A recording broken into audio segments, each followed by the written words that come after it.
Seoul, a bustling city with so much to offer visitors. From the traditional to the modern, tourists have an almost endless amount of things to experience. Today on Taste Seoul Good, we explore some of the historical sites on Line 3 of the Seoul Metro system. Although transferring subway lines is easy, we will show you some of the many gems of Seoul easily accessible on this subway line. So get ready and let's start our journey.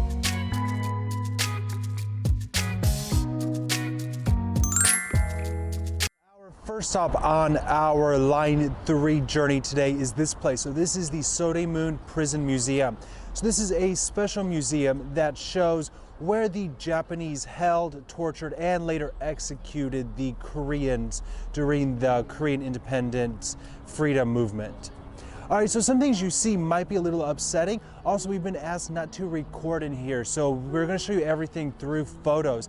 If you're interested in Korean history, this is a great place to check out. So let's go check it out.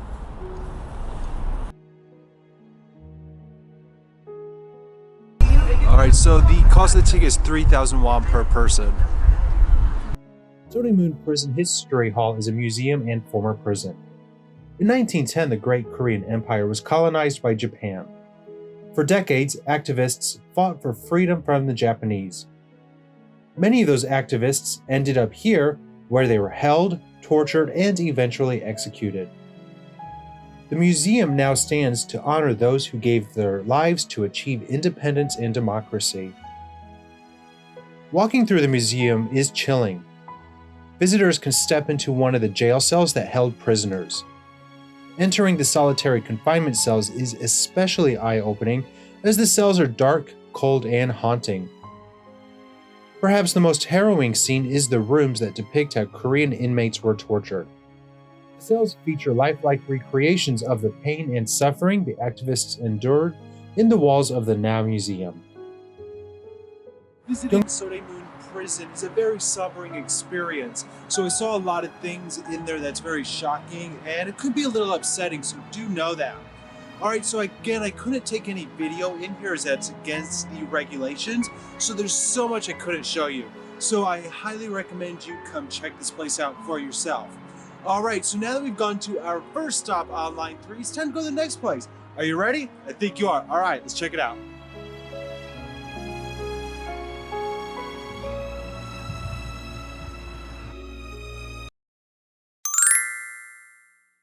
All right, for our second stop, we've traveled just one stop on Line 3 and we have landed here. So this is Geonbukgung Station, exit number 5. So walking out of the station, we are greeted with this. It's absolutely beautiful. So this is a very historical site in Seoul. We are gonna go check out the ticket box. We're gonna grab some tickets and we're gonna take a look inside. So let's go. Gyeongbokgung Palace was the main palace during the Joseon dynasty and served as home of the king as well as the government of the dynasty. The name Gyeongbokgung means greatly blessed by heaven. It sits between Gwanghwamun and Bukchon Mountain and is easily reached by subway line 3.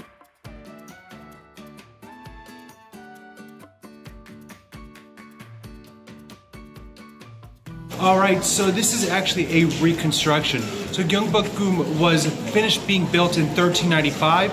However, in 1592 it was burnt down. And since the 1800s they've been reconstructing it. So bits and pieces of it have been reconstructed for us to view. However, parts of it have still not been reconstructed. However, what we have here is absolutely amazing and is something that you absolutely must visit when checking out Seoul.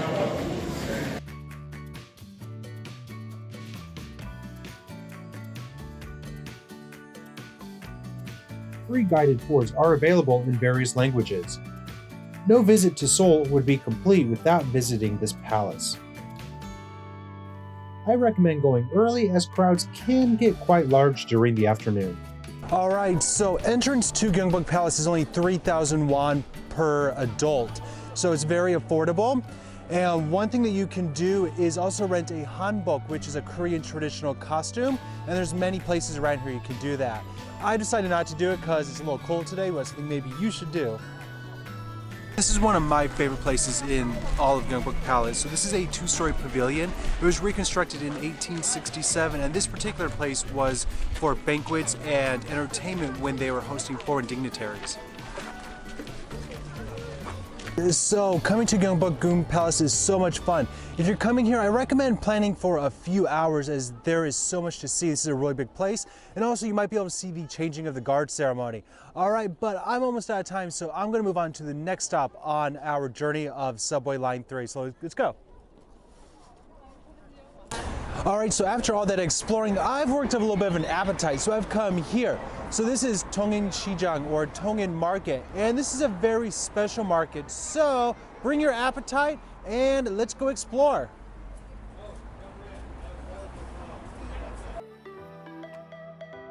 Tongin Market dates back to 1941.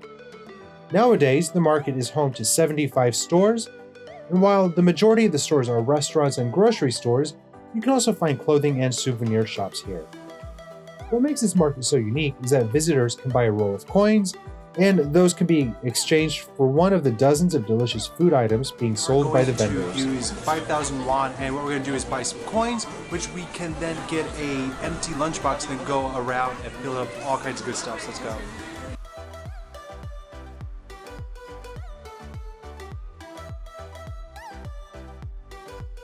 My empty lunchbox, and then I have this called Bukchon. So each one is worth 500 won. So we're going to take them around to different sellers, and then we can exchange these coins for some delicious food. So there's all kinds of great stuff, and it smells wonderful, so check it out.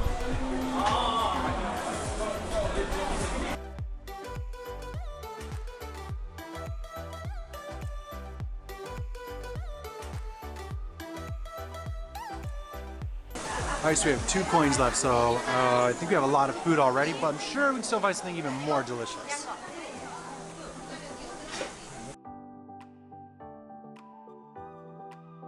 All right, so we have everything from our 10 coins, so let's go see what we have and eat it.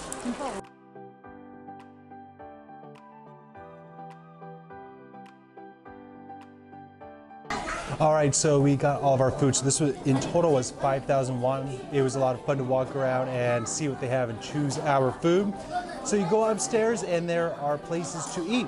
So I'm gonna start with my favorite thing. So this is the oil fried tteokbokki. So it's a rice cake that has some seasoning on it and then they fry it.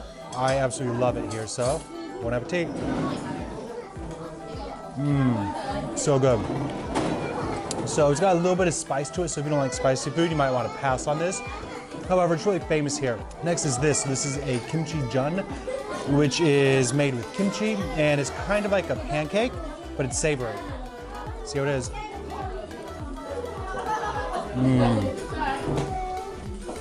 So the outside is crispy, and the inside is nice and soft. It's a little tangy, a little sour because of the kimchi.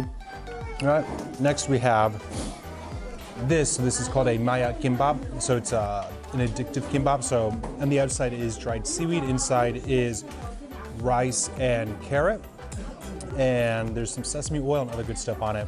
So let's see how this one is.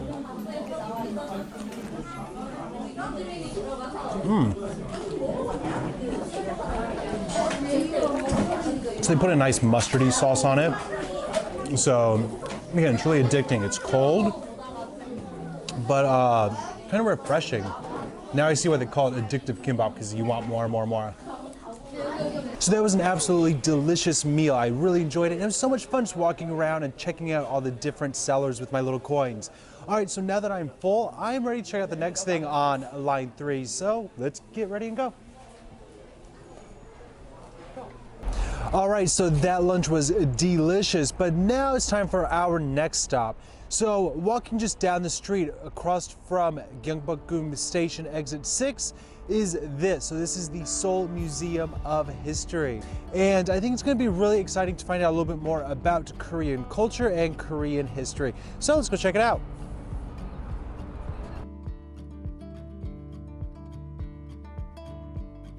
The Seoul Museum of History features the traditional side of Seoul. Enter the museum and you will be greeted with artifacts and other items from Seoul's past. The museum allows visitors to have a deeper understanding of Korean life and culture. In this exhibition, we learned more about the Joseon Dynasty. So entrance into the Seoul Museum of History is free. However, there might be some exhibitions where you do need to pay an admission price to get in, but the majority of it is free. There's also a cafe down on the first floor. So if you come here, things are in English as well as other languages. You can also get an audio guide, which you can tap on different exhibition parts and you can listen to the history, so that's really fascinating. So I've learned a lot about it and I highly recommend you coming here.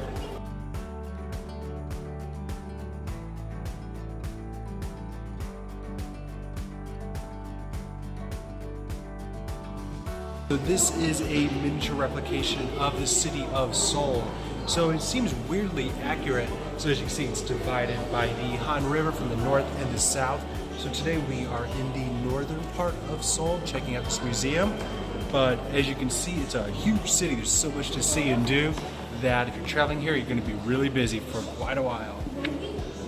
I think it's time to get back on to line 3 and see what else we can find.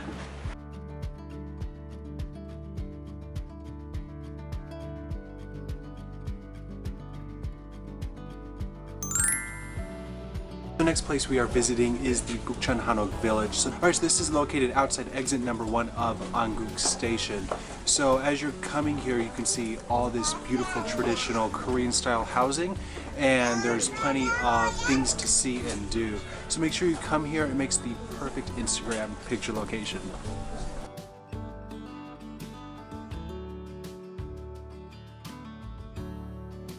Bukchon Hanok Village is one of the most photogenic spots in all of Seoul.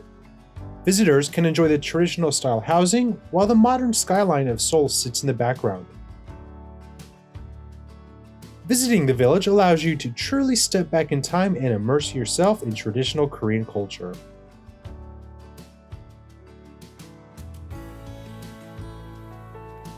Alright, so behind me is the Bukchon Hanok Village. So Hanok is the name of the Korean traditional style housing, so it's got that nice slanted roof.